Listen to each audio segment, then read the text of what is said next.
Santo Arnoldus Jansen dilahirkan pada tanggal 5 November tahun 1837 di Gogh, Jerman.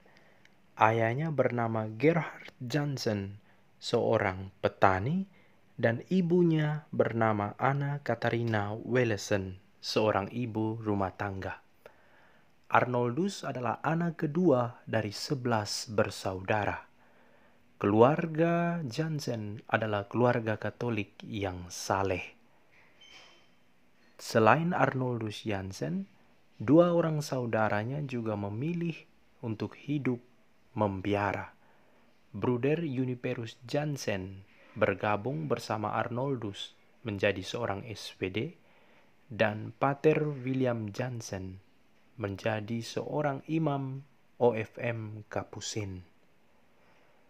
Tahun 1849, Arnoldus Jansen masuk seminari menengah di Gesdong, Keuskupan Münster, Jerman. Ditabiskan menjadi imam projo pada tanggal 15 Agustus tahun 1861. Setelah ditabiskan menjadi imam, Arnoldus memperdalam studinya pada bidang ilmu eksakta. Ia kemudian menjadi guru pada sekolah menengah atas di Bocholt, Jerman. Arnoldus Jansen gemar menulis pada majalah devosi yang berbau misi, Kleiner Herz Jesu Bote, utusan hati kudus Yesus. Pada masa Kulturkampf yang melanda wilayah Jerman, gereja Katolik dibatasi ruang gerak. Banyak imam dan aktivitas-aktivitas gerejani Katolik dibatasi oleh pemerintah Jerman.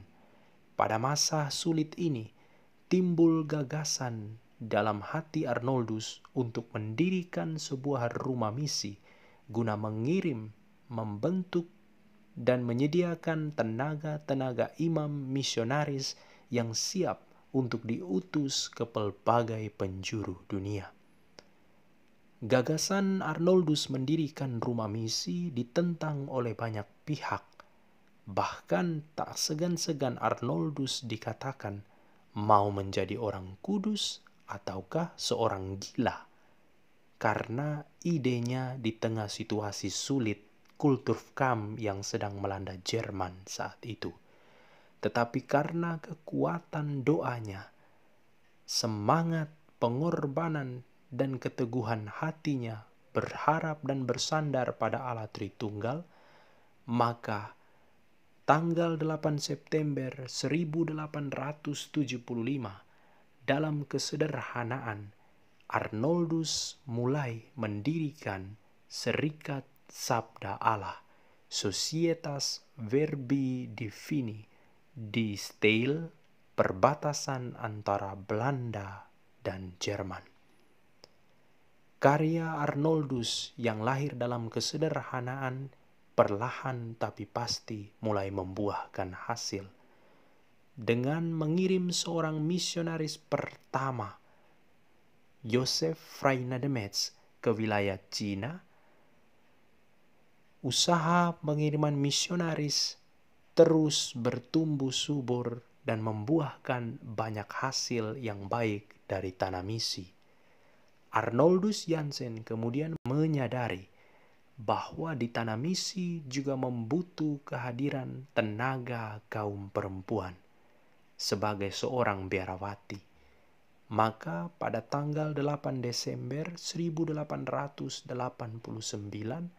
Arnoldus Jansen bersama Beata Maria Helena Stollenberg dan Beata Josefa Hendrina Stenmans mendirikan Biara Suster Misi Abdi Roh Kudus, SSPS, Servarum Spiritus Sancti.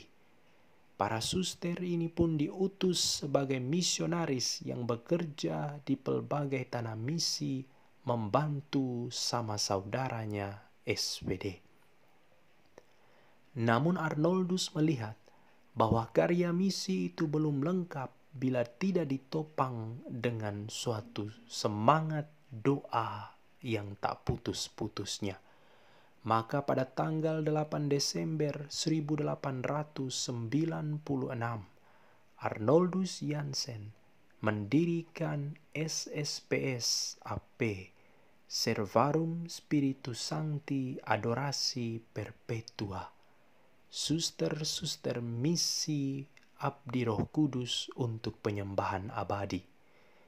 Biara ini didirikan sebagai biara kontemplatif yang setiap harinya bekerja 24 jam, bergilir tak putus-putusnya, berdoa dalam penyembahan kepada Roh Kudus di hadapan sakramen Maha Kudus. Mereka berdoa untuk kepentingan misi gereja universal dan secara khusus mendoakan karya misi SPD dan SSPS.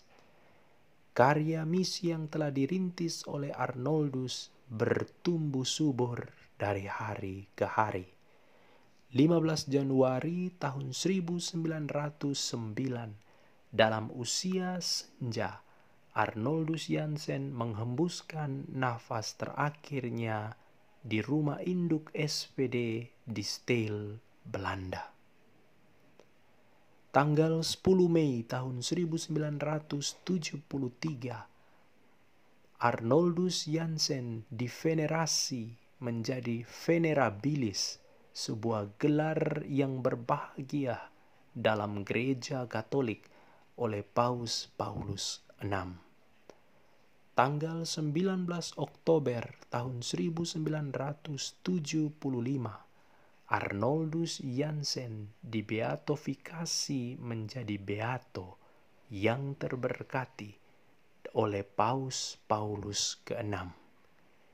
Tanggal 5 Oktober 2003, bersama Josef Freinademetz, misionaris sulung SPD, Arnoldus Jansen dikanonisasi menjadi santo yang kudus oleh Paus Yohanes Paulus II. Tanggal 15 Januari ditetapkan sebagai pesta untuk menghormati Santo Arnoldus Jansen. Karya misi yang telah dirintis dalam kesederhanaan oleh Santo Arnoldus Jansen kini bertumbuh subur hingga ke seluruh penjuru dunia. Vivat Deus unus et Trinus in cordibus nostris. Hiduplah Allah Tritunggal dalam hati kita dan dalam hati semua orang. Vivat Deus uno et Trino em nossos corações. Viva Deus uno et Trino em nossos corações.